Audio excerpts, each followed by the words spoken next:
السلام عليكم ورحمة الله وبركاته. مرحبا بكم معي في فيديو جديد على القناة. إن شاء الله تكونوا بخير ويلقاكم هذا الفيديو بألف صحة وعافية يا رب. ولأول مرة تزورنا كما العادة ما تنساش تشترك، تفعل زر الجرس، تضغط على زر الإعجاب باش يوصل الفيديو لأكبر عدد من الناس. في فيديو اليوم جيتكم بهاد الوصفة اللي بزاف سهلة، ميني بيتزا سهلة التحضير بمكونات اقتصادية، تكون متوفرة في كل بيت، وأهم من كل شيء أي مبتدئة تعرف تحضرها في ثواني، يعني ما تاخدش الوقت. خلاص اللي كنت خديت فيها 3 كيسان فرينة، ومغرف كبيرة تكون عاملة سكر، وثاني مغرف كبيرة يعني ملعقة تكون عاملة خميرة الخبز، والقليل من الملح. والملح ديما نقول لكم حسب الذوق تاعكم يعني، وهكا شوفوا ما تقيدوش بهاد المكونات، يعني تنجموا تضعفوا المكونات تنجموا تقلوا. وحطيت حوالي ربع ملاعق كبار زيت. هكذا حاولت نفتل هاد الزيت مع الفارينه، يعني حاولوا تدخلوا ديك الزيت في هذيك الفارينه. وراحوا شوفوا لهنا نسيت ما اضفت معاهم كيس خميرة الخبز، هكا باش يخفف لكم كيس خميرة الحلوى باش يخفف لكم العجينه تاعكم وما تجيكمش ثقيله. انا نحب نضيف خميره الحلوى، اذا حبيتوا تضيفوها تحبوا تستغناو عليها. هكذا راح نخلط هاد المكونات الجافه مع بعض، وراح نعجنها بالماء. الماء اللي يكون دافي، يعني تبقاو تضيفوا فيه غير بشويه بشويه بشويه حتى تتلم معكم هاد العجينه. هكذا يعني شوفوا بزاف سهله. وشوفوا الحاجه اللي عجبتني كامل راح يحبوها الوليدات، يحبوها كميني بيتزا من تكون صغيره هكا دائره كيفاش يقولوا خبزه الواحد، تعجبهم يموتوا عليها. المهم حاولوا هكا تعجنوا العجينه تاعكم هكذا، يعني ما تكثروش الماء باش ما تجرى لكمش، يعني تبقاو تضيفوا فيه غير بشويه وهي تلم معاكم بكل سهوله.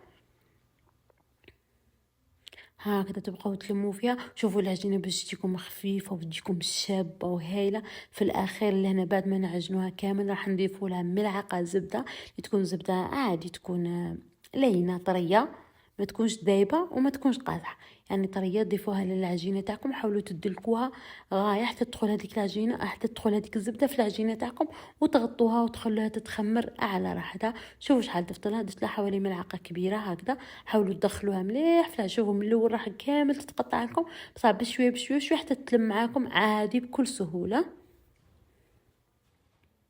ولهنا قلت ندلكها فوق سطح العمل باش ليه تندلك معايا.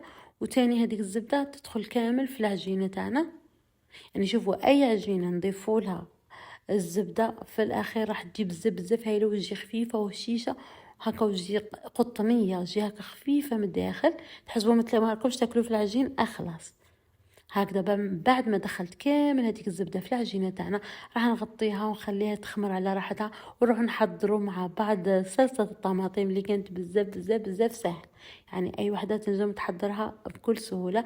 يعني لهنا خديت حوالي 2 حبات طماطم يكونوا كبار، انا خديت هكا متوسطين، وحطيت حوالي ملعقه كبيره طماطم مصبره، وشويه ملح ديما نقول لكم حسب الذوق تاعكم، وحوالي ملعقتين زيت غير حق تقليه. بعد ما تقلوا لي هذيك الطماطم وبعد ما تقلاو كاملين ضفت لهم حوالي كاس ماء وخليتهم يطيبوا على راحتهم. بعد ما طابوا ميكسيتهم، رحيت كامل هذيك الطماطم ما خليتهاش هكذاك باينه، وجيت حضرت بها البيتزا تاعنا. شوفوا العجينه تاعنا بعد ما خمرت راح نبسطها هكذا فوق سطح العمل ونقطعوها دوائر تكون صغيره. شوفوا العجينه كي كانت متخمره بزاف خفيفه وهايله وناجحه. هكذا حاولوا تبسطوا العجينه تاعكم هكذا بالطريقه، وما تخلوها غليظه بزاف باش ما تجيش معجنه، وما ديروها رقيقه بزاف باش ما تجيكمش يابسه. هكذا تكون هكذا بهذا السمك هكذا. وحاولوا كي تكونوا تحلوا فيها ما تضغطوش على الحلال تاعكم باش تجيكم كامله بنفس السمك، ما تجيش جهه رقيقه وجهه خشينه. بعد ما حليتها هكذا راح نقطعها دوائر كاملين يكونوا بنفس الحجم.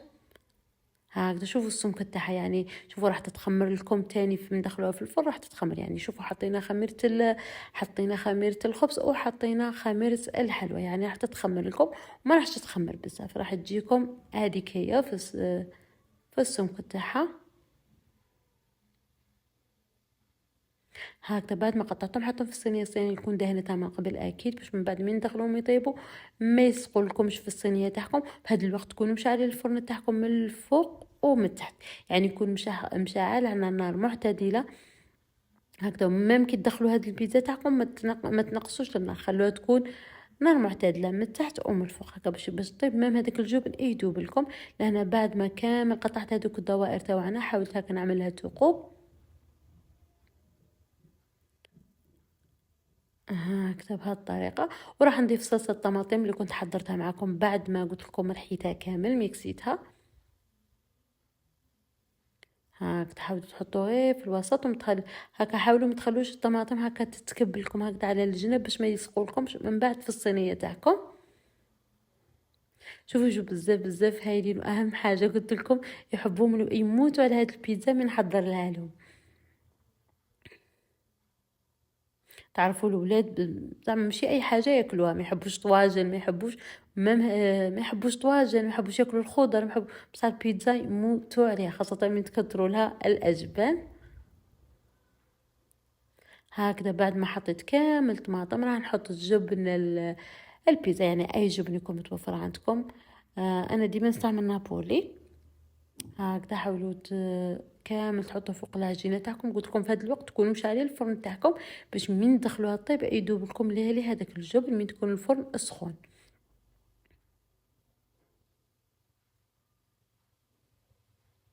والحشو ديما نقول لكم ديما يبقى اختياري، ضيفوا الشي اللي تحبوه، تحبوا الدجاج، اللحم، اي شيء متوفر عندكم ضيفوا. ديما نقول لكم في البيتزا يبقى لكم الاختيار اللي متوفر ديو. انا حاولت نديرها ابسط شيء يكون في الدار درتها.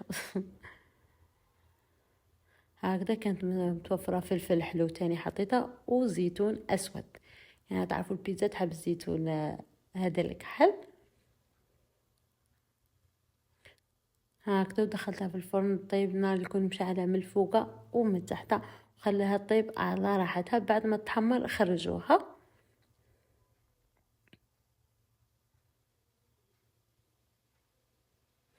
هكذا وبعد ما طابت وخرجتها هذا هو الشكل النهائي تاعها.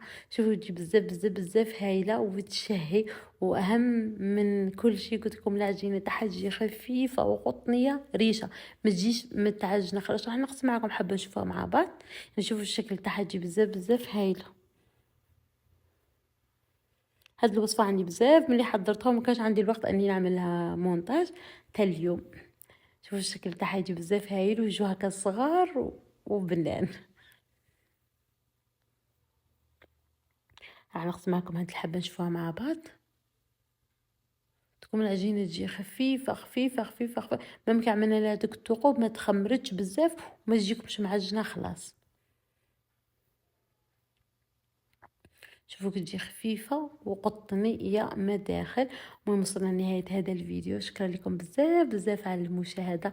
ولاول مره تزورنا كما العاده ما تنساش تشترك، تفعل زر الجرس، تضغط على زر الاعجاب باش يوصل الفيديو لاكبر عدد من الناس. مع السلامه الى وصفه اخرى ان شاء الله. ودائما نشكركم على دعمكم. شكرا شكرا شكرا.